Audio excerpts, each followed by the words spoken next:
Boa noite a todos. Todos me ouvem?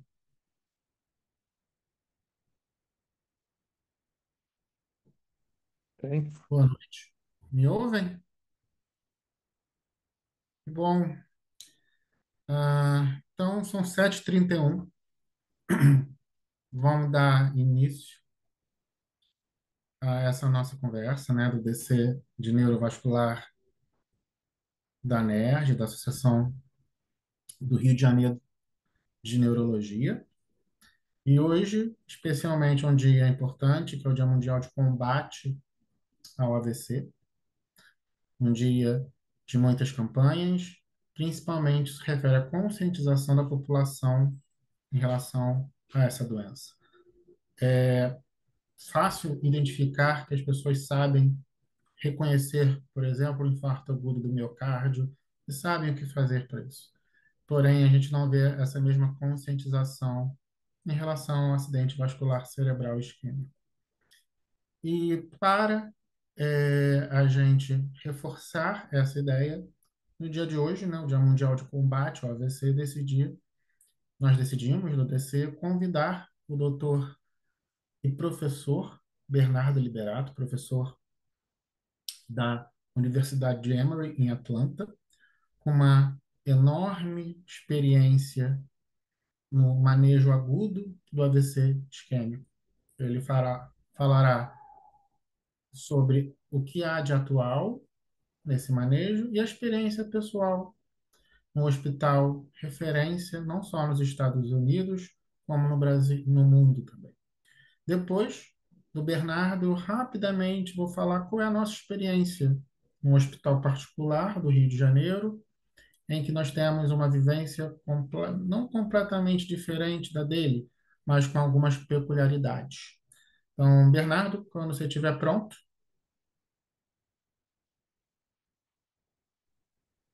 Olá, tudo bem? Eu não sei se eu estou aparecendo aqui no vídeo, mas. tá vendo? Tá ótimo a tela. Ah, tá legal. Tudo bem, deixa eu tentar dividir aqui com vocês. Obrigado, Fernando. Boa noite para todo mundo. É um prazer estar aqui, né? Esse dia já houve alguns eventos, né?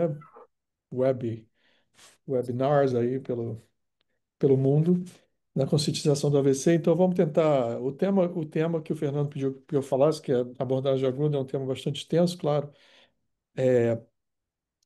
Mas vamos tentar nesses 30, 40 minutos no máximo, vou me ater ao tempo, é, abordar os principais itens da abordagem aguda do AVC isquêmico, tá? Como ele falou, eu estou aqui na Universidade de Emory já há alguns anos e é um centro muito movimentado e um centro que nos últimos anos estabeleceu vários paradigmas no tratamento do AVC isquêmico, principalmente com relação à intervenção. Foi um dos centros que participou do estudo do Lindsay em 1995 e eu acho que foi o segundo que mais randomizou o paciente nesse estudo e depois, seguindo essa linha do pioneirismo, foi também um dos principais centros no Swift Prime, no estudo Swift Prime, que foi um dos 5 estudos da trombectomia que identificou a trombectomia como sendo altamente eficaz para AVC isquêmico de oclusão de grandes vasos.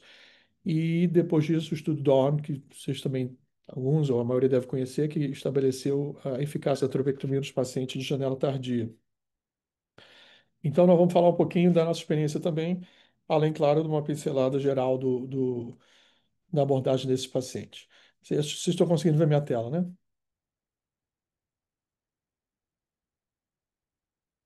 Tá tudo Sim, bem na tela? Estou conseguindo ver? dá para ver sim. Ok, obrigado. Bom, então, Dá para os ver se está estados. muito bem. Ok. Então, nos estágios do atendimento AVC isquêmico, né, a gente tem vários estágios, é altamente complexo, é, mas eu vou me ater principalmente na questão do atendimento agudo, como eu falei, focando na questão um pouquinho pré-hospitalar, não tanto, o suporte e transporte hospitalar, as formas que existem para que isso ocorra, na realidade brasileira com relação ao SAMU, mas também a ambulância hospitalar, quando o transporte é privado. E aqui nos Estados Unidos, o MSU, que eu vou usar essa terminologia, a terminologia em inglês, que é a Mobile Stroke Unit, que na verdade é a unidade móvel de AVC, que eu vou falar um pouquinho no final também. Claro, eu vou dar um enfoque maior na trombólise mecânica, na trombólise intravenosa e mecânica, na abordagem desse paciente. Então, para começar, vamos direto com relação à trombose intravenosa. Todo mundo conhece, imagino que a maioria da plateia seja de neurologistas ou afins, né? É, a eficácia já comprovada, estabelecida por vários estudos, com nível de evidência sólido para o tratamento de AVC isquêmico, eficaz para todos os subtipos de AVC e todos os sexos. No início existia uma propensão de tentar se dividir por etiologia, pressupondo que algumas etiologias respondessem melhor à trombólise venosa, mas isso realmente não procede e ele deve ser usado e eficaz em todos os subtipos de AVC. Baixo risco de estranhamento sintomático, é, apresenta poucas e cada vez menos contraindicações absolutas. A maioria das contraindicações ou eram relativas ou se tornaram relativas com o tempo, e o tempo para o tratamento acaba sendo o maior fator limitante, né? Então, esse é o slide clássico, que não tem por que me ater muito, mas mostrando o tempo determinante na eficácia dessa terapia, né? Pacientes tratados até 1 hora e meia do início dos sintomas. Isso é uma meta-análise baseada nos estudos principais da trombose venosa desde a década de 90, mostrando que a chance de mínimo sintoma neurológico e nenhuma incapacidade funcional é muito maior se o paciente é tratado nas primeiras horas, 1 hora e meia, então quase 3 vezes maior a chance do paciente tratado na janela precoce do que quando o paciente é tratado numa janela mais tardia, em torno de 4 horas e meia até 6 horas. O ideal, né, que a gente vai ver um pouco à frente, essa é a maior utilidade da unidade móvel de AVC, você tratar o maior número de pacientes possível na chamada janela precoce, que é a chamada Golden Hour, que é a primeira hora após o início do sintoma. Isso, do ponto de vista prático, numa emergência, é bastante incomum e difícil. E baseado nisso, essas métricas têm sido preconizadas como sendo o alvo do tratamento desses pacientes. Isso já tem muito tempo. Na verdade, esses números atuais que a American Heart Association recomenda de tempo de tratamento para esses pacientes é pacientes que você tenha 75% do seu paciente tratados com trombólise tratados com menos de 60 minutos e 50% no mínimo tratados com menos de 45 minutos. Dependendo de cada centro, você pode ajustar. No nosso centro, a gente procura que pelo menos 25% sejam tratados com menos de 30 minutos. Nem sempre é fácil, mas pelo menos pode usar isso como um objetivo, né? A trombólise venosa, classicamente, os estudos iniciais eram com RTPA, alteplase. Provavelmente ainda é a droga mais utilizada no Brasil, até recentemente era mais utilizada nos Estados Unidos, até que o FDA aprovou, se não me engano, foi em março, no início do ano, o uso da tenecteplase, que substitui e vem substituindo em muitos centros. Nosso centro já adotou há mais de um ano, então a tenecteplase é a droga de escolha para a gente. A gente não usa mais a alteplase. Isso é baseado em alguns aspectos. Primeiro, a, o benefício teórico e prático de trocar uma pela outra, né? A tenecteplase é uma droga sintetizada por bioengenharia, né? Uma mais moderna. Até recentemente era aprovada como droga de escolha no infarto agudo do miocárdio, isso durante muitos anos, até essa mudança recente do FDA no início do ano, que passou a aprovar AVC isquêmico também. A vantagem prática é que ela é feita através de um bolos, você faz um bolos em poucos segundos, né? Você não precisa de uma infusão de 1 hora, como é RTPA, né? E você não precisa. O problema do RTPA, você tem que correr atrás de bomba, às vezes a bomba não funciona, você tem que trocar, isso demanda tempo e requer uma logística um pouco pior. Então, o fato de você poder fazer em bolos e rápido, sem precisar de infusão, é bastante vantajoso. É bastante fibrino específico, então essa também é uma outra vantagem, porque ela se atém principalmente ao coágulo, pelo menos do ponto de vista teórico, reduz as chances de sangramento sistêmico, né? E ela, por ter uma meia-vida mais longa, ela se presta a ser feita em bolos. Então, alguns estudos já nos últimos 15 anos já estão olhando essa droga com mais cuidado com relação ao seu uso no AVC isquêmico. Inicialmente, os estudos escalonando dose para entender qual dose era eficaz e segura para esses pacientes. Até mais recentemente, com estudos randomizados, tanto no contexto de janela estendida quanto trombectomia e, finalmente, comparando com a RTPA, mostraram que as duas são equivalentes. A taxa de sangramento é similar, a segurança é mais ou menos igual e a eficácia também. É possível que os estudos mostrem que a tenecteplase até possa ter uma eficácia maior na taxa de recanalização dos pacientes que vão à trombectomia, Mas, de uma forma geral, elas são consideradas como drogas equivalentes, e isso motivou a aprovação do FDA e os vários centros, como o nosso, passarem a utilizar a tenectepase como droga de escolha. Então, de uma forma muito simplificada, e a trombólise venosa tem que ser vista como um procedimento relativamente simples, ou pelo menos o mais simples possível, basta um déficit neurológico na janela de 4 horas e meia, que é a janela aprovada, uma TC sem evidência de sangramento, né, ou uma lesão que explique o quadro neurológico, e o paciente que não tem a contraindicação clínica. Então, isso é o suficiente, esse paciente pode ser rapidamente tratado, ele pode entrar na via do tratamento e no fluxograma que vai tratar ele. No entanto, no mundo real, né, existem alguns critérios que ainda, alguns detalhes clínicos, seja da história do paciente ou próprios da condição médica do paciente, que tornam essa trombólise, às vezes, não tão simples e são responsáveis tanto por exclusão do paciente do tratamento, como demora no tratamento. Eu botei os dois principais acima, e como eu falei anteriormente, as contraindicações relativas estão se tornando cada vez mais relativas. Então é difícil você ter uma contraindicação absoluta à exclusão de trombose, como você tinha há 30 anos atrás. Mas a apresentação tardia, ou seja, uma janela mais tarde, ao início desconhecido, e o paciente que chega com NIH, né, a escala neurológica que determina a gravidade do AVC, baixo, então quanto mais baixo, mais leve, quanto mais alto, pior a gravidade neurológica, ainda são dois dos principais motivos de exclusão desses pacientes. Ah, na análise do Get with the Guidelines, que é o banco de dados nacional americano, que avalia esses pacientes nos últimos anos, já tem mais de décadas que é utilizado, na verdade, o NIH baixo, ou paciente com melhora rápida, porém não normalização do quadro, ele constitui a principal causa de exclusão para trombólise no mundo real. Então, isso se é um problema real que teve que ser abordado, e vou explicar um pouco à frente como é que isso é feito. Então, na primeira questão, a questão da janela estendida, né, a trombólise venosa, são aqueles pacientes que não têm um início conhecido ou que têm presumivelmente mais que 4 horas e meia de evolução do quadro. Será que eles ainda se beneficiam da trombólise venosa? Então, esses estudos procuraram avaliar, existem alguns estudos e até meta-análise dos estudos, alguns com alto rigor clínico, estatístico, epidemiológico, outros nem tanto, mas usando principalmente a determinação de isquemia tecidual como critério para a inclusão desses pacientes. Isso pode ser feito tanto como pela pesquisa de penumbra por imagem de perfusão, essa imagem à esquerda, né? Onde o verde significa uma área isquêmica, porém não irreversivelmente infartada, então você incluiria esse paciente para o tratamento venoso, ou para o critério de mismatch, né? A incongruência entre a difusão e flare. Então, a difusão a imagem do AVC precoce já presente na difusão, e o flare ajudaria a estar já que momento da apresentação aquele paciente está. Então, aqui um exemplo, o mismatch da esquerda, você tem uma difusão positiva e um flare negativo, em ambos os casos. Então, isso me indica que aquele AVC tem com certeza menos que 6 horas, provavelmente menos de 4 horas e meia, ao contrário do AVC da direita, onde não há um mismatch, onde a difusão é presente e o flare também é presente. Isso indica que esse AVC tem mais que 6 horas. Então, esses são os dois critérios que me dizem, esse da esquerda e esse padrão da tomografia de perfusão, que não existe tecido viável para o qual uma trombólise venosa seria eficaz. Então, os dois foram avaliados em estudos.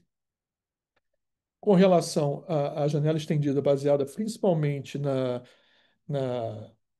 na TC de perfusão, essa meta-análise inclui também a ressonância, né? Não é só a TC de perfusão, foi visto que sim, os pacientes, quando são selecionados por critérios de isquemia tecidual com viabilidade de tecido, ou seja, com a presença de penumbra, a trombólise, mesmo tardia, apresentou um benefício com relação a pacientes não tratados. No entanto, também aumenta quase 3 vezes a chance de hemorragia cerebral.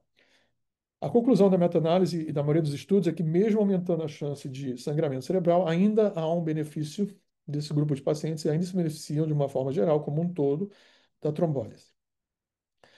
Então, voltando na questão de qual critério de imagem a ser selecionado. Esse é o estudo Wake Up que eu mencionei, que usa a difusão, usa aquele padrão de mismatch da difusão, onde os pacientes foram incluídos, se eles tinham, primeiro, não tinham AVC extenso, o NIH não era muito alto, e eles tinham que ter esse mismatch entre difusão e flare. E o resultado, aqui mais uma vez a imagem do critério de inclusão, e o resultado foi positivo. Então, os pacientes tiveram uma redução de risco absoluto de quase 12%, 11%. e pouco por cento, com relação ao paciente tratado com placebo. Uma taxa de sangramento bastante aceitável. Isso motivou que esse tipo de tratamento entrasse com NNT de 9, significa que eu preciso tratar 9 para que eu se beneficie, ele entrasse, então, nos guidelines mais atuais da American Heart Association, indicando o critério de difusão como sendo a seleção tecidual. Alguns outros países, provavelmente da Europa, eu acho que a Austrália, principalmente, de onde muitos dos estudos, o principal deles veio, provavelmente utilizam a perfusão com tomografia, por aquele critério que eu mostrei. Esse estudo Extend foi o maior deles, que incluía os pacientes com evidência de penumbra isquêmica. E a definição de penumbra isquêmica na tomografia de perfusão é que você tenha mais que 20% a diferença entre uma área isquêmica, ela tem que ser pelo menos 20% maior do que a área de infarto irreversível. Ou seja, que você tem que ter 20% de uma área que você pode salvar, contanto que o core, ou seja, o volume do infarto total da apresentação, seja menor que 70 ml. E o core é aquele tecido que na tomografia de perfusão aparece como sendo irreversivelmente infartado, né? Então, isso que a gente chama de core. O que na tomografia sem contraste vai ser aquela área hipodensa mais extensa. Então, os critérios de inclusão e exclusão seguiram o guideline e o estudo foi interrompido assim que o resultado do Wake Up, que eu mostrei anteriormente, saiu. Mas, de qualquer forma, foi o suficiente para mostrar que, sim, houve um benefício, embora muito menos significativo do que visto no Wake Up, mas existia um benefício quando esse critério de seleção por imagem é usado.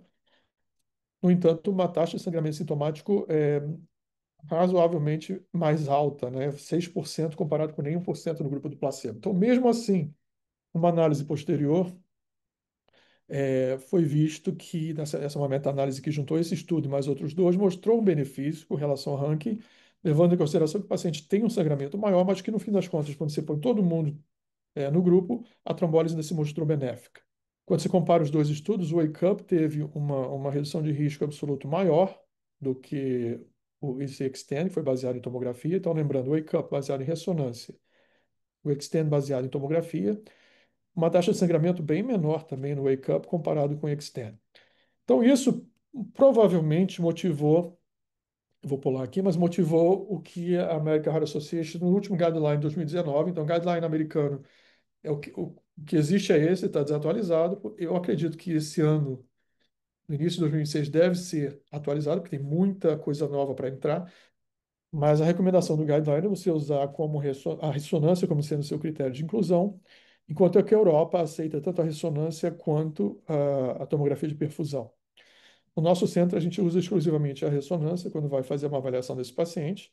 E, mais uma vez, só para voltar sobre o contexto, esse é o paciente que acorda, foi dormir normal, acordou com déficit, tem uma tomografia normal e que você não sabe exatamente o momento do início. A maioria dos estudos sugere que esse grupo, realmente os AVCs acontecem próximo ao momento de despertar. Então, essa foi a razão biológica, o racional biológico que motivou esses estudos. De qualquer forma, aqui no nosso centro nós fazemos de rotina, né, o Wake Up, que chama de Wake Up Protocol, o protocolo do Wake Up, mas eu imagino que alguns centros, outros centros dos Estados Unidos ou até na Europa, usem também o critério de perfusão. A desvantagem da perfusão, e eu vou voltar um pouco atrás, de você usar como critério de inclusão é, primeiro, o custo. A maioria dos hospitais, pelo menos uma grande parte dos hospitais que pode realizar trombólise venosa, dispõe de uma ressonância. Isso provavelmente é a realidade dos hospitais médios de maior porte no Brasil, também privados. Já a tomografia requer você comprar um software, você treinar pessoal, você aprender a interpretar a imagem, o pós-processamento da imagem. Isso tudo se torna um pouco mais complicado, além do que a tomografia de perfusão é altamente sujeita a artefato. Então, se o bolos foi feito na hora errada, se o paciente se mexeu, se o paciente está agitado, a qualidade sai ruim, você não consegue dizer ao certo se existe essa penumbra isquêmica. A ressonância, se você tem um protocolo bem azeitado de wake up, é uma ressonância curta, muito focada, só algumas sequências são obtidas de uma forma muito rápida. Então, mesmo no paciente que esteja se mexendo, você consegue ter uma noção melhor do que você pode ter na tomografia de perfusão no mesmo paciente, por causa dos artefatos que eu mencionei com relação ao bolos do contraste. O segundo, que eu falo também um pouco relativamente rápido, é com relação ao NIH baixo, né? Então, pacientes com NIH baixo, a definição do NIH baixo é qualquer NIH abaixo de 5. Essa foi a definição usada no estudo inicial, onde se imaginou que esses pacientes se beneficiariam um pouco da trombólise. Isso foi ressurgiu como sendo um motivo para a investigação, principalmente porque se observou aquilo que eu mencionei anteriormente. Até 30% dos pacientes no mundo real são excluídos da trombólise pela percepção de que o NIH é muito baixo e não justifica o risco de uma trombólise venosa, né, o risco de sangramento. No entanto, a gente sabe que desse grupo de pacientes que são excluídos da trombólise, até um terço ou 25% podem apresentar sequelas graves e não terem um desfecho adequado para voltar para casa. Então, não é um grupo desprezível. Então, era necessário você definir primeiro o que que é um NIH baixo e como tratar esses pacientes. Então, esse é o estudo que em 2018 foi publicado, é um estudo muito bem desenhado, o racional foi muito legal, ele só terminou antes da hora porque não teve dinheiro para permanecer até o final, mas foi suficiente para randomizar paciente e chegar a uma conclusão que a gente, inclusive, emprega na nossa prática clínica. O que que ele fez? Ele basicamente incluiu pacientes com AVC leve, como eu falei anteriormente, AVC com um NIH abaixo de 5. No entanto, ele requer que a definição de AVC leve não seja muito subjetiva. Quer dizer, ela é subjetiva a partir do momento que você tem que avaliar a impressão do paciente e da família, mas que não seja só guiada pelo número. Então, um paciente com AVC com NIH de 3, mas que julgue aquela disfunção neurológica como incapacitante para ele, ele era excluído do estudo. Então, o estudo só incluiu pacientes nos quais tanto o paciente quanto a equipe médica julgava que o AVC dele não era incapacitante. E o que eles mostraram foi que realmente a trombose venosa ou placebo não tiveram grande diferença com relação a desfecho funcional. E isso fez com que, é, e também nesse grupo de pacientes, os pacientes tiveram uma taxa de sangramento bastante baixa. Então, as duas conclusões foram: se você tem um paciente com NIH baixo, cujo déficit não é considerado incapacitante, e o déficit que é considerado incapacitante, de acordo com o critério do estudo, é aquele que o paciente acha que é incapacitante número um, quando o paciente não pode retornar à vida funcional ou ao trabalho, número 2, ou se impossibilita que ele deambule sem assistência, número 3. Então, são ou com mínimo de assistência, né? Não seria uma assistência grande, mas aquela pessoa que não consegue deambular sem algum tipo de, ou uma bengala, ou uma coisa do gênero. Então, esses três são considerados como incapacitantes, eles eram excluídos do estudo. Todos os outros, e o exemplo são uma paresia facial isolada, uma desartrite isolada, um déficit sensitivo isolado, o estudo mostrou que tratar com RTPA ou com medicação, aspirina simplesmente, não tem diferença, embora a taxa de sangramento, o que é um dado que passa uma certa segurança caso você decida prosseguir com RTPA, a taxa de sangramento também é bastante baixa, em torno de 1,3% nesse grupo. Então, aqui, esse outro estudo chinês também, o estudo Aramis, que mostrou, ele comparou antiplaquetário duplo com RTPA, nas primeiras 4 horas e meia de apresentação, nos AVCs pequenos não incapacitantes, e chegou ao mesmo resultado. Não houve muita diferença. A pergunta que sempre ficou nesse grupo de pacientes é: ok, eu tenho um NIH baixo, um paciente com déficit não incapacitante no momento, mas ele tem uma oclusão arterial.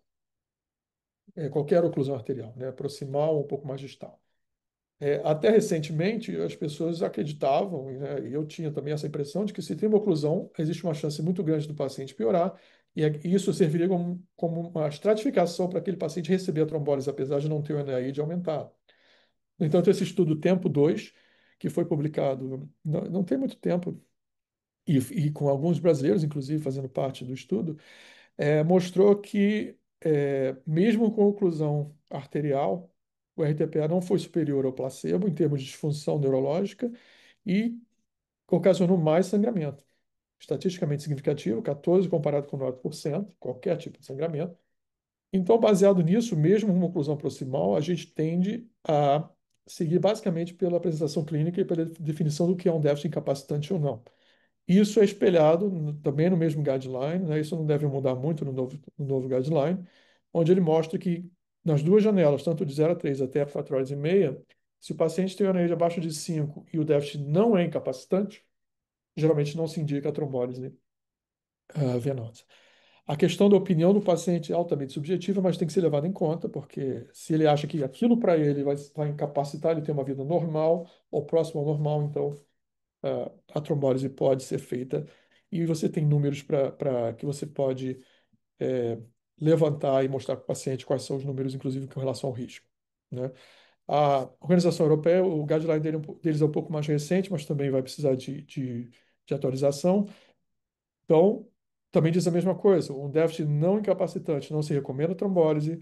Se for incapacitante, mesmo com NAD baixo, se recomenda trombólise. E aqui, quando há o que ele mostra aqui, é que quando é não incapacitante, porém existe uma oclusão de artéria, para eles, isso é baseado em opinião de expert, é, era sugerido fazer a trombólise. Isso foi antes do estudo Tempo 2 que eu mostrei para vocês, que mostrou que realmente não é indicado. Então, a gente tende a não fazer no nosso centro, a não ser que, como eu falei anteriormente, do ponto de vista subjetivo, o paciente esteja convencido de que quer, ah, de que para ele aquilo é capacitante, que ele quer a trombose. Pulando para a trombectomia mecânica, também nível de evidência bastante sólido, é o outro braço do tratamento que a gente já veio para ficar, né? Não tem menor. Já passamos da fase de achar se é eficaz ou não, já está comprovado e faz parte da rotina do tratamento. Ela representa a trombose de uma oclusão de grandes vasos, e a gente chama aqui nos Estados Unidos de LVO, né, Large Vessel Occlusion, e eu posso usar essa abreviação no futuro aqui, né, nos slides seguintes, só para ficar claro. Ele representa até 40% dos AVCs isquêmicos. Ele tem pior prognóstico e a resposta dele à trombólise venosa é pouca, portanto, a trombectomia é indicada. Né? Apresenta poucas contraindicações, ela é usada até as 24 horas, a gente vai falar um pouco à frente. Baixo risco de sangramento sintomático e a curva de expertise nisso, ela foi exponencial e as pessoas são muito capacitadas, quem é treinado nisso se capacita de uma forma bastante rápida, depois de um tempo curto de treinamento. Esse é um resumo dos estudos principais, focando no NNT, o número necessário para tratar. Então, quanto menor, mais eficaz a terapia é. Então, vai de 4 até 9, numa média de 4 a 6. Então, bastante eficaz, né? Isso mais que mostrado. E tanto na janela precoce quanto tardia. Janela precoce, a gente tem essa meta-análise dos estudos feitos até 6 horas, que é o chamado HERMES, mostrando justamente esse benefício claro. E o que a gente quer ver são essas três primeiras caixas RICS, é o déficit neurológico mínimo, né? 0 a 1 é considerado prognóstico excelente, então essa é a escala de ranking. 0 é o paciente normal, 6 é morte. Então, tudo nesse meio do caminho aqui é uma gradação progressiva de déficit neurológico. Então, 0 a 1 é considerado uma escala excelente, 0, 1 e 2 é uma escala muito boa e frequentemente é que os estudos almejam. Então, a população tem intervenção com a trobectomia muito melhor do que o paciente tratado com ou terapia médica ou com trombólise venosa isolada. E o mesmo se aplica para a janela tardia, entre 6 e 24 horas, essa meta-análise chamada Aurora, publicado 6 anos depois, mostrando também esse benefício bastante claro, mesmo no grupo tardio. Só levando em conta que esse grupo tardio aqui, a maioria dos estudos que foi incluído no Aurora usava critérios de inclusão usando perfusão tecidual, principalmente tomografia de perfusão, para a inclusão desses pacientes. Então, do ponto de vista prático, né, no tratamento do AVC, eu preciso que o paciente responda. A primeira resposta que eu tenho que ter tomografia é hemorragia ou não é. Não é hemorragia, porque tem contraindicação a trombose venosa, não tem, prossigo ou não, dependendo do tempo e do déficit, como eu falei anteriormente. E prosseguindo ou não com a trombose venosa, a segunda pergunta é: existe oclusão de grande artéria? Em tendo oclusão de grande artéria, ele a princípio será indicado a trombectomia, com salvas, raras exceções, que eu vou mencionar um pouquinho à frente. Ou, se não tiver oclusão de grande artéria, segue o caminho do tratamento pós-trombólise. Lembrando que, pelo menos a forma como a gente vê isso, e como se vê isso na maior parte do mundo, eu acho, e certamente nos Estados Unidos, o AVC isquêmico quase todos recebem, fazem uma angiotomografia de chegada, né? Então, a angiotomografia faz parte da avaliação inicial. Então, a pesquisa de oclusão de grande artéria vai acontecer em todos os pacientes, independente do critério clínico inicial. Então, como eletro faz parte da avaliação do paciente cardiológico. Aqui, de uma forma diferente, esse fluxograma mostrando a mesma coisa, né? Paciente que tem uma oclusão de grande artéria, o LVO, com menos de 6 horas, não tem muito que fosforilar, o paciente vai para a tomografia. Entre 6 horas e 24 horas, o uso de perfusão era o que era preconizado até recentemente, isso tem se tornado menos relevante, principalmente pela evidência que tem dos large core, são os pacientes que têm um infarto grande já na apresentação, que eu vou falar um pouco à frente, onde a trombectomia também se mostrou eficaz. Então, a utilidade da perfusão nesse grupo de pacientes, ela se tornou questionável e certamente menor do que era há uns anos atrás. Então, os candidatos clássicos para a trombectomia são esses.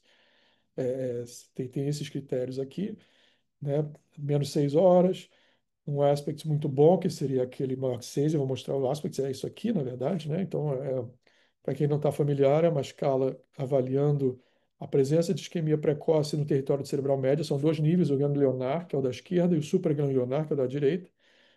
Então, quando você tem a perda de substância branco-cinzenta, significa uma isquemia precoce. Quanto mais você vê isso afetado, você tira pontos. Então, o paciente normal parte de 10, e o paciente com zero, o paciente tem o território inteiro da cerebral média acometido. Esse aqui é um exemplo do paciente com aspects baixos, um aspect de 6 ou 5, que corresponde a essa área na difusão do infarto irreversível. Então, com relação a isso, então a gente volta para a questão do large core. Esses pacientes large core, por definição, o que que são? São pacientes que na tomografia inicial têm um aspect menor que 5. Como eu falei anteriormente, os estudos iniciais e o paciente ideal para trombectomia é aquele na janela precoce com aspects maior que 6, maior ou igual a 6. No entanto, uma porcentagem razoável, até um terço de paciente que vai se apresentar, alguns até na forma precoce, ou outros na janela mais tardia, eles vão ter um aspects menor que 6, entre 0 e 5. Esse é o chamado large core. Então, esses pacientes foram excluídos dos estudos iniciais. No entanto, por representarem 30% dos pacientes, ou até 30%, é natural que se quisesse avaliar se existia um papel da trombectomia nesse grupo, né? E os estudos mostraram que sim, principalmente naqueles com aspects entre 3 e 5, lembrando que zero é o território inteiro afetado, principalmente quanto mais precoce, melhor, né? Mas também benéfico até um pouco mais à frente. E o benefício também nos pacientes com aspectos bastante desfavorável, que é o de 0 a 2, principalmente se eles apresentarem de uma forma rápida. Existe um subgrupo de pacientes, são os progressores rápidos, que mesmo nas primeiras horas eles já têm um aspecto muito ruim, mesmo estando nas primeiras 6 horas. Então, esse grupo também se beneficia do tratamento. Isso é demonstrado por essa meta-análise aqui, que está publicado na. Existe um scientific statement da American Heart Association mostrando os principais estudos chamados large cores, mostrando o benefício, né? E são vários estudos mostrando, todos mostraram o benefício da trombectomia. Tesla talvez tenha sido menos conclusivo, você vê pelo intervalo de confiança, mas o resto todo foi francamente favorável à trombectomia até 24 horas, com aspects baixos, principalmente naqueles entre 3 e 5. Então, baseado nisso, a Sociedade de Neurologia Intervencionista Vascular Americana, junto com a American Heart Association, preconiza isso. O paciente de 0 a 6 horas, foi aquilo que eu mostrei anteriormente. Você só precisa de uma tomografia, mesmo que o aspect seja zero, se ele tem um estado pré-mórbido funcional adequado, esse paciente deve ser encaminhado à trombectomia. Entre 6 e 24 horas, aqueles entre aspas 3 e 5 também, né? Você não precisa da tomografia de perfusão para essa seleção. Aqueles entre aspas de 0,2 aí já fica um pouco mais complicado, porque nessa janela de 6 e 24 horas o benefício é bem menor, então você tem que selecionar melhor o paciente. É aceitável no paciente muito jovem, um paciente plenamente independente antes do AVC. Talvez o paciente muito idoso, muita comorbidade e que não tenha um estado funcional independente, esse talvez não. É possível que não tenha muito sentido prosseguir com a trombectomia. Então, mais uma vez, exemplo do Aspects. Esse é o paciente ideal que a gente quer, né? Aquele que só tem penumbra. Então, o da esquerda mostra o infarto irreversível, deveria estar vermelho, e o da direita verde é a penumbra potencialmente reversível. Esse é o sonho de todo intervencionista, porque é o paciente que ele vai lá, vai abrir a artéria e ele vai ter um prognóstico muito bom. Então, mais uma vez, isso põe em questionamento a necessidade da tomografia de perfusão. Se a gente está usando, se a gente está incluindo mesmo pacientes com aspects baixo, a tomografia de perfusão se torna menos relevante. Isso acaba sendo uma coisa boa, principalmente para centros fora dos Estados Unidos, onde adquirir a tomografia de perfusão, adquirir o software é bem mais complicado, como eu mencionei anteriormente. Então, você não precisa, como precisava talvez há 5, 6 anos atrás, de ter essa informação de perfusão para determinar se o paciente é candidato ou não à trombectomia. Uma tomografia sem contraste, na maioria dos casos, é o suficiente. Com relação à oclusão distal, só mencionar aqui, porque a gente, até recentemente, a filosofia era qualquer vaso fechado deve ser aberto, né? Não importa onde, está causando déficit neurológico, a tomografia é favorável, vamos abrir todos os vasos. Mas o questionamento veio com relação a esses pacientes com oclusão mais distal. Então, a impressão atual e baseada principalmente nesse estudo, tiveram outros estudos também, mas esse foi mais, talvez mais informativo, é de que paciente com oclusão distal, o tratamento de intervenção não é necessariamente melhor do que o tratamento clínico. E, na verdade, no estudo se mostrou até inferior. Existem algumas críticas, porque os pacientes incluídos tinham NAD mais baixo, eram pacientes mais velhos. Então, provavelmente houve um viés de seleção no momento de randomização, mas, mesmo assim, ele traz a informação de que, sim, é um procedimento que pode ter risco, quanto mais distal for a oclusão, e com menos benefício. Então, isso é um subgrupo de pacientes que a gente deu um passo atrás. Enquanto houve um passo à frente com relação ao infarto extenso, e se tornou muito mais inclusivo desse grupo de pacientes, deu-se um passo atrás com relação a pacientes com uma oclusão mais distal. E oclusão distal é aquela que não é carótida interna nem cerebral médio proximal. É uma M2 não dominante que se chama M3, a cerebral anterior, a distal, mais distal que não seja A1, a cerebral posterior. Então, essas são consideradas as artérias de médio e pequeno calibre. Mudando um pouco o rumo aqui, a gente na última parte da discussão com relação à forma como o paciente chega nos centros de AVC e dividir um pouco a experiência do nosso centro. Aqui nos Estados Unidos, existem basicamente três formas que o paciente chega no centro de AVC. O mothership, que é o principal, é aquele paciente que vai direto no hospital, é um hospital que é considerado o Comprehensive Stroke Center, é o que tem toda a capacidade de tratar o paciente com trombose venosa, trombectomia. Então, o paciente chega lá, ele fica e recebe toda a gama de tratamentos que ele é candidato. O drip and chip é aquele paciente que vai para o hospital mais próximo, geralmente um centro de AVC considerado primário, onde ele pode receber a trombose, mas ele não pode receber trombectomia. Então, na vigência de uma oclusão de grande artéria, esse paciente então é transferido para esse mothership, onde ele vai receber a trombectomia. O terceiro grupo é o MSU, são os pacientes que são avaliados por uma ambulância de stroke própria, que eu vou falar um pouquinho mais à frente, mas ela funciona como esse centro primário. Ela é capaz de fazer a trombólise na ambulância, o paciente é levado, então, para um centro compreensivo de stroke, onde ele, se for o caso, vai receber a trombectomia. Então, essas são as três formas. E onde a gente se encaixa, eu vou falar um pouquinho do nosso protocolo para ilustrar, para entenderem mais ou menos como um centro de alto volume funciona aqui. A entrada pela emergência. Então, esse modelo do meio, né? Como é que funciona no nosso centro? Então, o IMS, que é, na verdade, a nossa ambulância, é o SAMU dos Estados Unidos, né? Ele avisa ao centro que está recebendo o paciente sobre o possível AVC que está a caminho. Então, a pré-notificação é crítica para esse grupo de pacientes. O escritório da comunicação do hospital, ele dispara um alarme para todos os envolvidos no protocolo de AVC, são o neurologista da equipe vascular, tomografia, pessoal da emergência, várias pessoas, de que está um AVC vindo a caminho. A neurologia entra em contato com um familiar, então, preferencialmente, essa comunicação pré-hospitalar essa pré-notificação vai incluir o contato do paciente. Por que que isso é importante? Diferente dos hospitais privados no Brasil, no Rio de Janeiro e no Brasil, a família não vai junto com o paciente, então a família não vai na ambulância. Então, a ambulância sempre chega antes da família e a gente fica nessa situação de não ter informação adequada, ou não saber o delta T, o momento, última vez visto normal, qualquer critério de exclusão para trombólise, e às vezes o paciente está afásico. Então é necessário esse tipo de informação. Nem sempre a gente consegue, mas essa é uma diferença bastante óbvia entre o que eu via no hospital no Rio de Janeiro, principalmente na rede privada, e o que a gente vê aqui. Então, a gente tenta sempre incluir isso. A equipe de AVC, então, se dirige, antes do paciente chegar, a equipe de AVC vai para a área onde a ambulância chega, recebe o paciente junto com a equipe de emergência. A função da emergência é ter certeza que a estabilidade do paciente está assegurada. A equipe de AVC faz o exame muito rápido e encaminha o paciente rapidamente para a tomografia sem contraste. Ele pode seguir para o protocolo de wake-up, dependendo do delta T, se a tomografia não mostrar nada. E se for um candidato à trombólise, que idealmente já foi pré-estabelecido através do contato inicial com a família, ele pode receber o TNK na própria tomografia, né? Se houver suspeita de LVO, né, de oclusão de grande artéria, mesmo antes da tomografia, por critério clínico ou até pela imagem da tomografia inicial, a equipe neurovascular a endovascular já é avisada. Aqui eu vou ter neurovascular, mas eu quis dizer endovascular. Eles já são avisados de que existe uma provável trombectomia a caminho, quer dizer, na emergência, para eles já começarem a se mobilizar. Aí depois disso a gente faz, então, a TC, como eu falei anteriormente, todos os pacientes fazem a TC. Perfusão, mais ou menos perfusão. não é tão comum fazer a perfusão.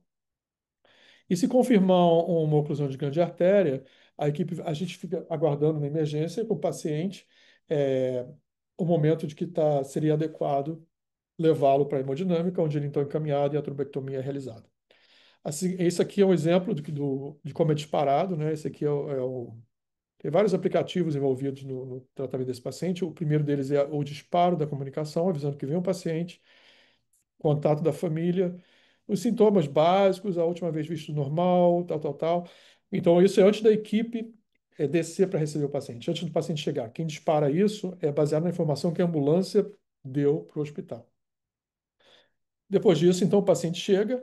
é, Aqui à direita é um aplicativo que nós usamos para avaliar a tomografia e perfusão. Então, isso aqui qualquer membro da equipe tem acesso às imagens, que são muito rápidas, quase que em tempo real, para avaliar. Principalmente é útil para pacientes que vão ser tratados ou para a equipe endovascular, quando ela não está nem na casa, né? Ela avalia essas imagens antes. Aqui é um aplicativo que inclusive avisa quando há presença de uma oclusão de grande artéria, ele sinaliza. E aqui é o outro aplicativo que a gente usa, na verdade, esse a gente não usa mais, porque não existe mais nos Estados Unidos, a gente trocou para um outro, mas muito similar, que é o de comunicação entre as equipes. Então a gente avalia, na verdade, a gente avisa a equipe neurovascular que existe um paciente candidato à trombectomia, que tem uma imagem positiva, favorável, para eles se prepararem eh, e se prepararem para receber o paciente e avisarem para a gente assim que estiverem disponíveis, né? Então, esse é o paciente que entrou pela emergência, né? O segundo grupo é aquele paciente que foi num centro de AVC chamado primário, que não é um centro compreensivo, é um hospital um pouco mais limitado de recursos, mas que tem uma tomografia, frequentemente tem ressonância e tem um atendimento neurológico, seja por telemedicina ou o próprio equipe de emergência. A maioria das vezes eles têm o suporte de telemedicina. Então, é o hospital que recebe esse paciente e que decide se ele é candidato ou não à trombólise, eles decidem isso lá. Uma vez feita a trombólise ou não, após a angiotomografia ser realizada, eles então entram em contato com a gente e falam: ó, esse paciente tem uma oclusão de grande vaso. Às vezes, quando a suspeição é alta, antes mesmo da angiotomografia, eles já ligam para a gente ficar de stand-by. Mas eles falam: esse paciente tem uma oclusão de grande vaso, a gente olha a imagem através daquele mesmo aplicativo que eu falei que eu mostrei para vocês, eles contactam a agência de transporte, que providencia o transporte do paciente. É, a gente fica em contato contínuo, tanto com a agência de transporte como com o hospital. E a forma mais que a gente sempre procura que esse paciente seja transferido é por helicóptero, é por ambulância aérea. Quando o tempo permite, então isso acontece. E existe um aplicativo que os fellows é que têm acesso a isso, eles têm um aplicativo que mostra onde a ambulância, onde o helicóptero está. Na verdade, que momento que ele está da chegada do paciente. Então, assim que o paciente tiver mais ou menos uma estimativa de chegada razoável, determinada, a equipe endovascular é avisada para que eles se direcionem ao hospital caso não estejam na casa, ou se for durante o dia, eles já se preparem para receber o paciente. O paciente, então, é recebido no andar da hemodinâmica, ele nem passa pela emergência, ele vai direto para a hemodinâmica. O exame é confirmado pela equipe endovascular. Ele posta no aplicativo o exame. Ah, pode-se haver a opção por fazer uma nova tomografia quando o paciente chega ou ir direto para a hemodinâmica. O DTA significa Direct to Angio, é aquele paciente que já fez uma imagem que é considerada adequada.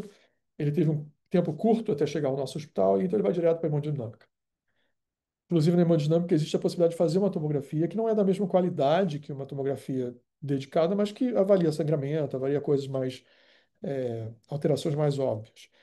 A decisão é feita com relação ao procedimento ou não, e aí o paciente, então, vai para a trombectomia. Posterior a isso, é admitido no CTI. Aqui a mesma coisa, esse mesmo aplicativo, acho que até é o mesmo paciente, mas aqui a diferença é que a pré-comunicação com o grupo é de um paciente que está vindo de outro hospital, né? Então a gente dá os dados do caso, do outro hospital, a estimativa de chegada e vai atualizando a equipe endovascular no momento que o paciente vai chegar.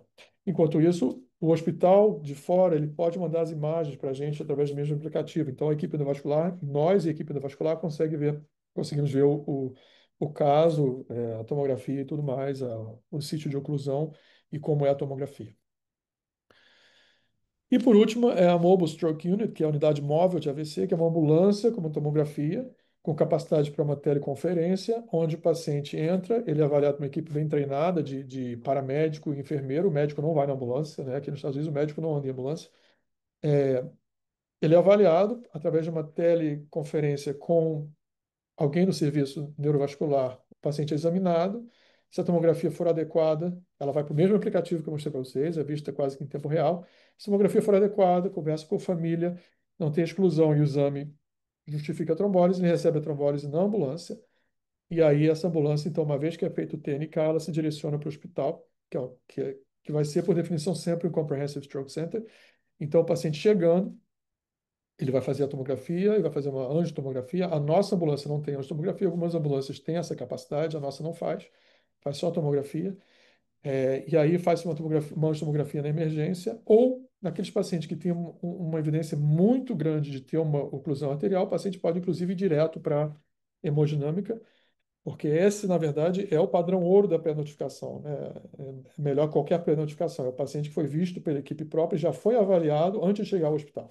Então, é o paciente que a endovascular tem uma informação muito mais detalhada se potencialmente ele é candidato ou não à trombectomia. Esse é o exemplo de ambulância de AVC, não é a nossa, são outras. É, no nosso centro, a grande vantagem é que você consegue fazer uma avaliação de vídeo dessa ambulância dentro do prontuário eletrônico, que é bastante conveniente. Então, você entra no prontuário do paciente, existe uma aba para você entrar na teleconferência e ver o paciente através do próprio prontuário. Então, isso facilita bastante. E o que tem de evidência de MSU mostrando que realmente pacientes tratados com MSU têm uma taxa maior tanto de receber a trombólise como de receber a trombólise na golden hour, nessa primeira hora. Isso se traduz em um desfecho funcional favorável. Então, aqui em cima, como eu falei para vocês, a escala de ranking muito mais favorável, são esses clarinhos comparados com o paciente que vem por um sistema de ambulância convencional. Isso se traduz em números, inclusive no tempo para a trombectomia. Também melhor pacientes que chegam com ambulância, comparado com paciente que chega na ambulância geral e paciente que chega na ambulância de stroke. E esse impacto se traduz também no prognóstico da trombectomia, né? Ela é feita mais rápido e também os pacientes têm um impacto. Isso é uma área de bastante interesse, meu interesse particular. Nós temos recentemente publicamos um trabalho nosso mostrando nossa experiência com o MSU, onde tanto o tempo de chegada para a realização de anjo e o tempo de chegada para a reperfusão numa trombectomia, isso aqui avaliando só paciente que tem uma oclusão de grande artéria, ela foi bem mais rápida, chegando até 30 minutos mais rápido quando o paciente chegava para o MSU. Isso é principalmente pelo fato da pré-notificação, que eu falei para vocês. A pré-notificação realmente é muito essencial. Então, se você tem um MSU que já avaliou o paciente, já tem noção do que se trata e já avisa ao grupo e já tem uma tomografia, esse paciente realmente gasta muito pouco tempo na emergência. Ele vai ou direto para hemodinâmica ou muito rapidamente para hemodinâmica. Isso se traduz em números melhores. Aqui, para só finalizar, o último slide, mostrando um pouquinho tudo que a gente falou aqui tem que se traduzir em número, tudo que a gente falou tem que ser avaliado com frequência, tem que ser avaliado de forma mensal ou até mais frequente.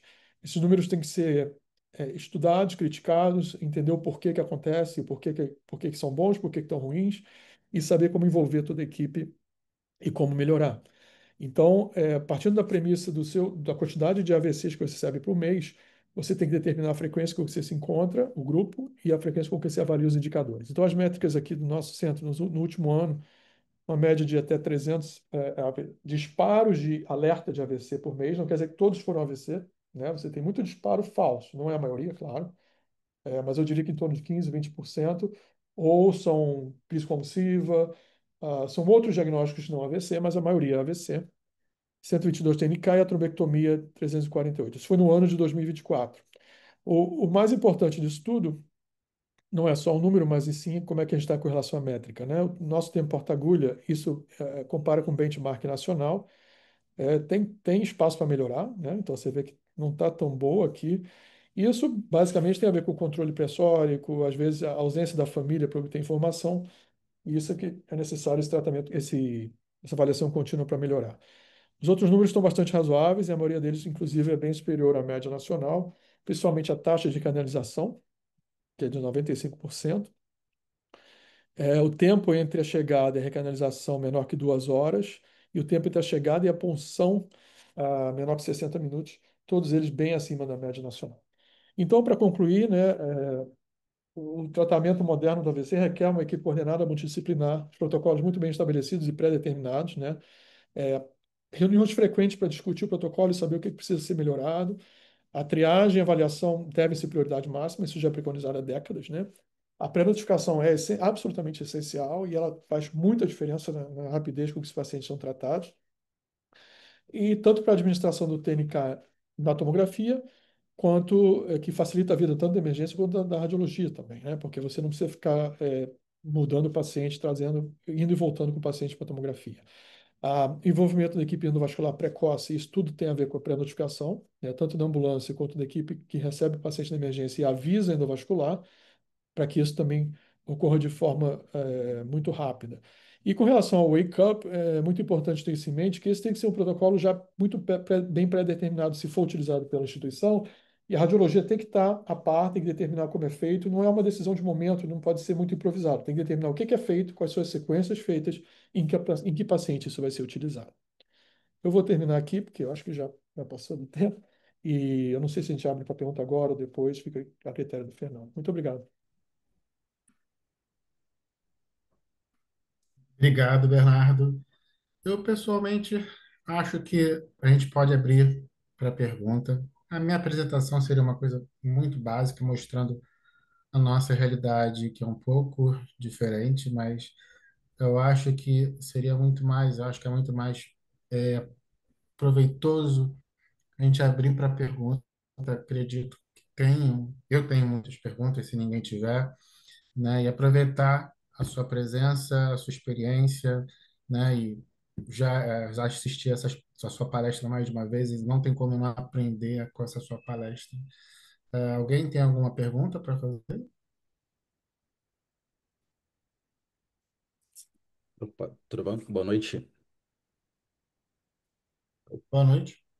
Boa noite, tudo bem? Bom, eu me Boa chamo Sábio. Eu sou Research Fellow na Emory com o professor Bernardo.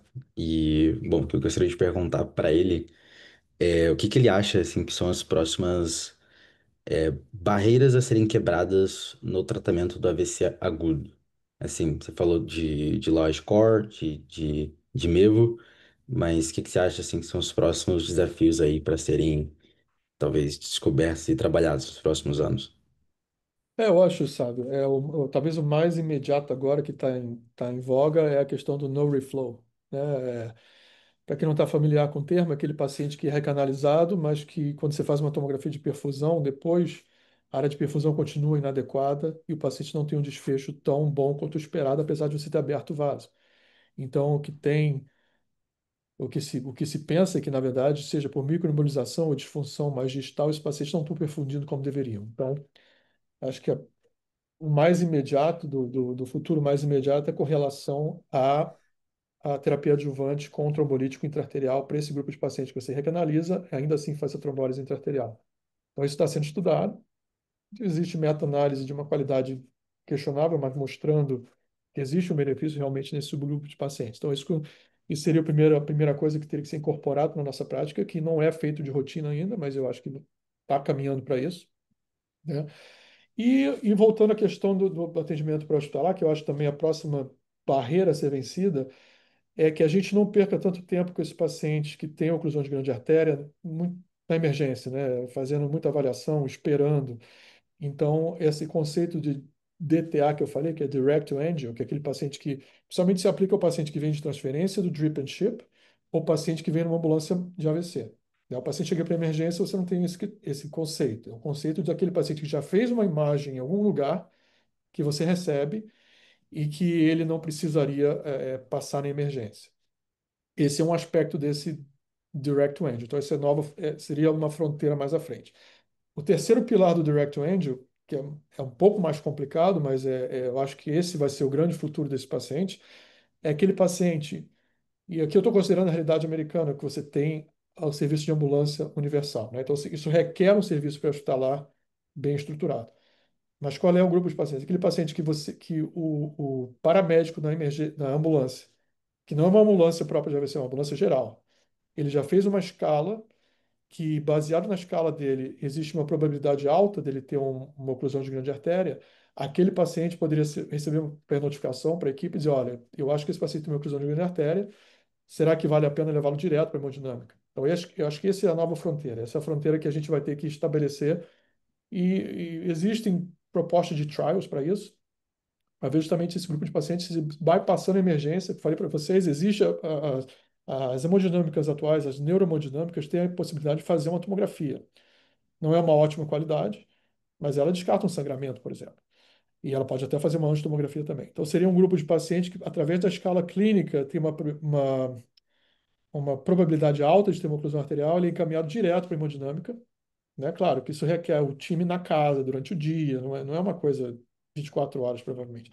Mas aquele grupo de pacientes que tem uma probabilidade alta de oclusão de grande artéria, que vai direto para a hemodinâmica, exclui sangramento e eles já fazem a, a trombectomia rapidamente, né? Então, acho que na minha cabeça, talvez essa seja a próxima fronteira, muito mais até do que a reação da trombólise intraarterial, que é uma questão mais técnica e que é de fácil implementação, né? Perfeito. Obrigado aí. Parabéns pela aula. Daniel. Alguém tem mais alguma pergunta? Boa noite, boa noite. Eu tenho uma pergunta. Eu sou Hernandes. Bernardo, achei bem interessante a sua aula. Eu queria só ouvir um pouquinho da tua experiência, como é que foi a transição do uso do RTPA para a TNK, como é que vocês fizeram no centro? Se vocês determinaram uma data em que, a partir daquela data, só seria usado a TNK, ou teve algum período em que acabou usando TNK e alteplase? É, Como é que foi essa organização é, da troca no seu centro? É interessante. Hernandes, né, que você falou, seu nome? Isso, isso. Hernandes. É uma pergunta interessante. Eu confesso que quando houve a mudança eu fiquei um pouco apreensivo, porque foi assim, eles determinaram uma data. Claro, a partir de hoje não tem mais RTPA, não adianta nem querer, porque não vai ser usado RTPA. Então não vai ter, a gente não vai fazer uma transição que uns usam, outros não usam, né? Foi uma transição completa. A minha preocupação inicial, na verdade, vou ser muito sincero, era porque a TNK você fez, está feito, né? Então, o RTPA, existe alguns casos, todo mundo já passou por isso, né? A gente não faz geralmente plaqueta, né? A gente não mede plaqueta para tratar o paciente. Mas já houve casos que a gente começou a tratar e veio o resultado da plaqueta, ops, 50 mil, ninguém sabia.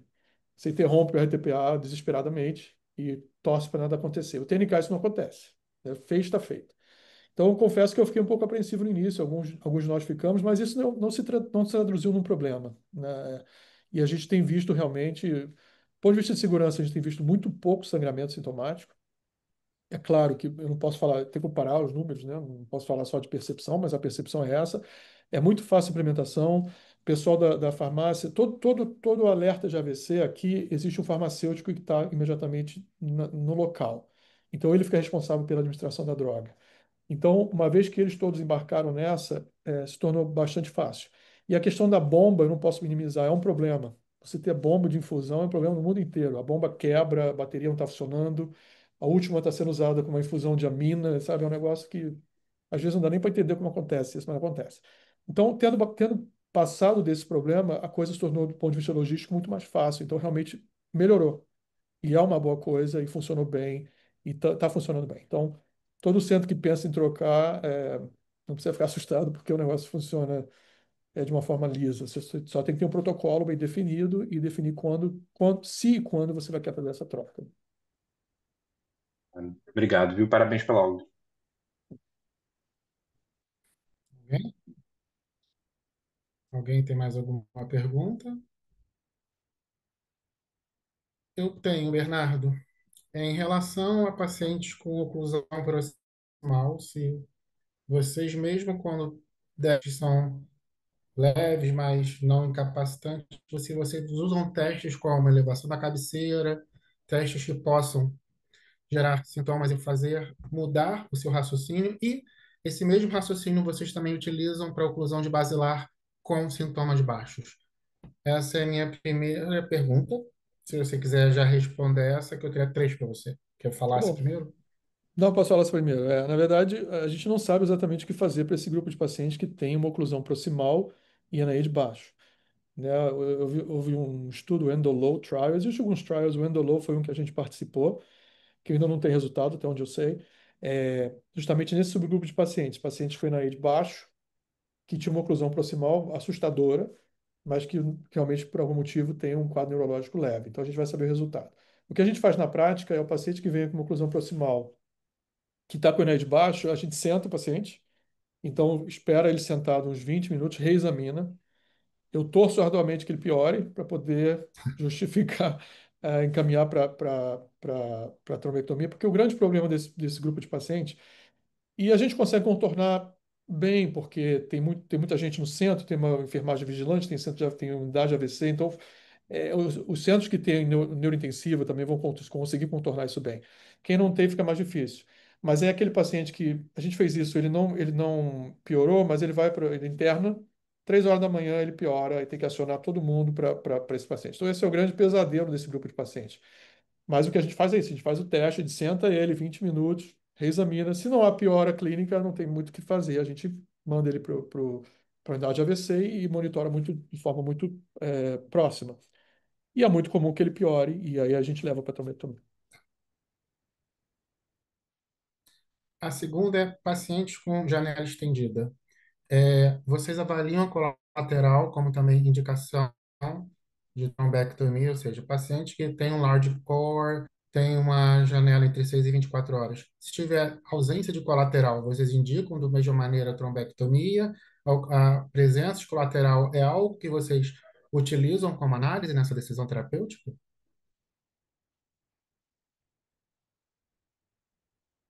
Não viu? Não, eu ouvi. Não, é muito pouco, Fernando, na verdade. Já se utilizou mais.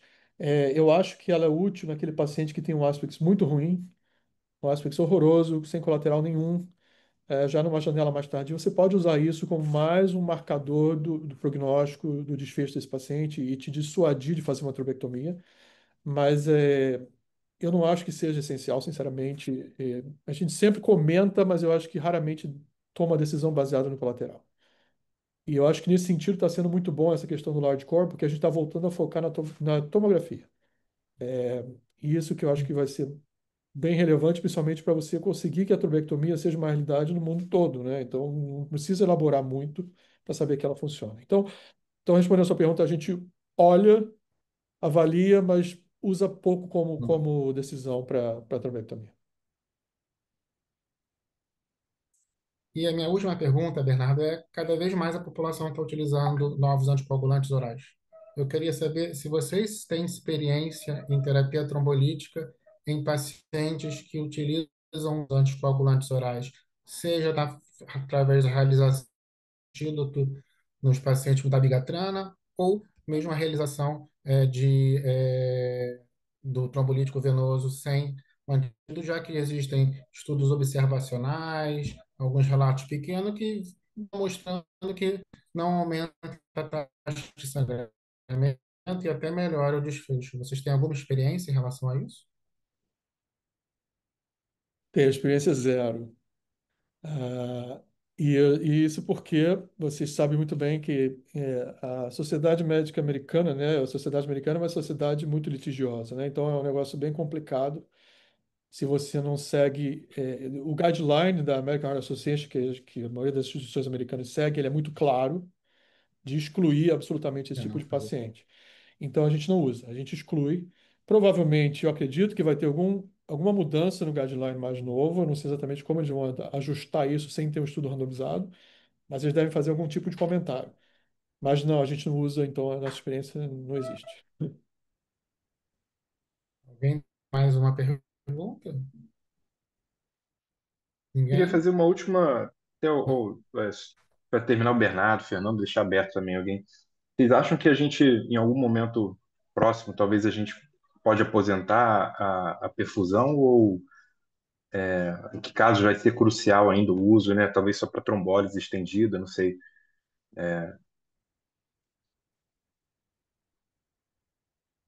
Quer falar, Fernando, o que eu falo? Aqui, né, Bernardo, infelizmente a gente acaba tendo que fazer uma análise qualitativa e não quantitativa.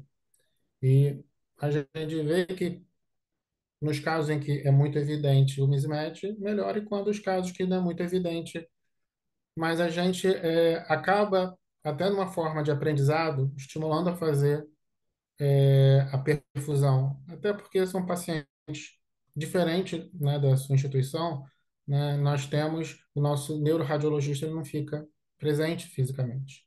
Por isso que a gente ainda faz muita terapia combinada, porque o paciente tem que vir, melhor dizendo, o neuroradiologista ele tem que vir para o hospital, então isso nos dá tempo de estudar. Mas cada vez nós temos, apesar de estar utilizando a perfusão, a gente tem menos, cada vez menos utilizado. Eu acho que no início, para que os estudos fossem positivos, houve uma hiperseleção dos pacientes, e com o tempo, e segurança e com melhor aprendizado e melhor técnica, foi vendo também os large que é uma técnica segura, é uma técnica eficaz. Talvez para alguns casos duvidosos possam utilizarem quando não tiver disponível ressonância, né, possa ser útil em paciente, por exemplo, não sei, com suspeita de crise convulsiva, que esteja em estado de mal, algo parecido. Acho que a tendência é que até numa forma de tornar esse procedimento de trombectomia mais ampliado e disponibilizar para mais, principalmente para o Brasil, que a gente não tem muito lugares, muito menos terceiro de poder proporcionar isso, eu acho que a tendência é que cada vez menos, pelo menos na maioria dos casos, seja utilizado. Eu concordo que eu acho que tem que fazer para aprender também, né? Tem que ser feito para quando você tiver um momento crítico que ela for útil, não ser aquela vez que você faz e fique todo mundo batendo cabeça, né? Então, eu acho que para o aprendizado é importante. Nós fazemos aqui de muito, quase todos os pacientes acabam fazendo, mas o que eu quero dizer, que eu falei antes, a gente raramente toma decisão baseada na perfusão, principalmente com essa evidência mais recente dos infartos extensos. Então, raramente a gente não indica uma trombotomia baseado no padrão de perfusão, mas ela ajuda a entender algumas coisas. Por exemplo, crise convulsiva, como o Fernando falou, é uma coisa que pode ajudar no diferencial. E como tudo eu acho que nessa especialidade vem em onda, né? Uma época é indicado, depois menos indicado, se torna menos relevante, mais relevante. A questão de você fazer uma perfusão, você não tem uma oclusão proximal, mas você tem um déficit de perfusão que faz você procurar uma oclusão distal. Isso a gente fazia muito e faz muito. A gente vê uma perfusão, então a gente faz o caminho inverso. Em vez de você ver a oclusão e ver qual área hipoperfundida, você vai hipoperfusão e procura a oclusão, porque não é evidente. Aí você pode me questionar, eu vou me contradizer, porque na verdade eu acabei de dizer que a abertura de vaso distal, a gente está indo, está fugindo disso. Então, qual o sentido de você procurar uma oclusão distal se você não vai abordar essa oclusão distal? Mas isso até recentemente era uma grande indicação da ressonância da tomografia de perfusão. É você ver uma área hipoperfundida que você não está vendo uma oclusão e quando você procura bem você acaba achando. Mas será que isso tem relevância clínica? Não sei, porque se você não vai abordar essa oclusão, talvez não tenha tanta relevância clínica. Né? Mas não complicando o tema, a gente faz de Você rotina, a gente acredita que raramente nesses usa ela. casos, você acredita que nesses casos de oclusão distal, talvez no futuro existam estudos de trombólise intraarterial, ou seja, a gente volte a 20 anos atrás de fazer alteplase ou até TNK intraarterial para esses casos distais, em que É não é possível. acessível os É, catéteres de aspiração. eu acho que é possível, mas eu acho mais provável que eles mudem os catéteres para conseguir abordar esse tipo de lesão, porque eles estão usando catéter de oclusão proximal para tentar abrir vaso distal, e isso não está dando muito certo. Então, eu acho que vai ter, isso aí não tem dúvida que com a ciência e tecnologia vai ter um catéter que vai ser mais para distal, outro mais para proximal. Então, isso vai ser rebuscado. Então, é um campo em muito desenvolvimento, né? Muita coisa, interesse, muito dinheiro no meio, muita gente boa envolvida. Eu acho que a coisa vai avançar.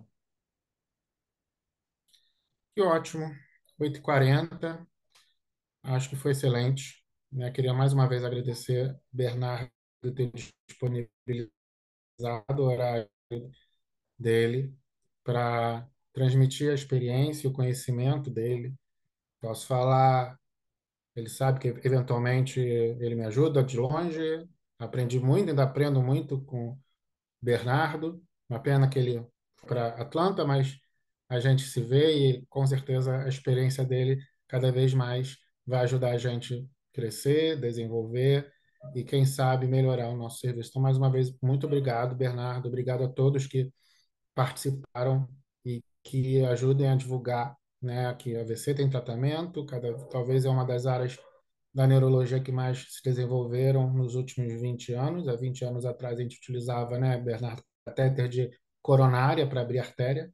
Hoje a gente tem catéter simples, catéter específico para isso, né? Então a gente tem uma terapia que é o melhor NNT que tem na medicina, né? Não tem NNT melhor que a trombectomia com um paciente adequadamente selecionado. Então, mais uma vez, Bernardo, muito obrigado por você ter disponibilizado o seu tempo, tá? E espero que a gente tenha mais oportunidade de conversar. Sempre que tiver uma chance, eu vou te convidar que não pode deixar de passar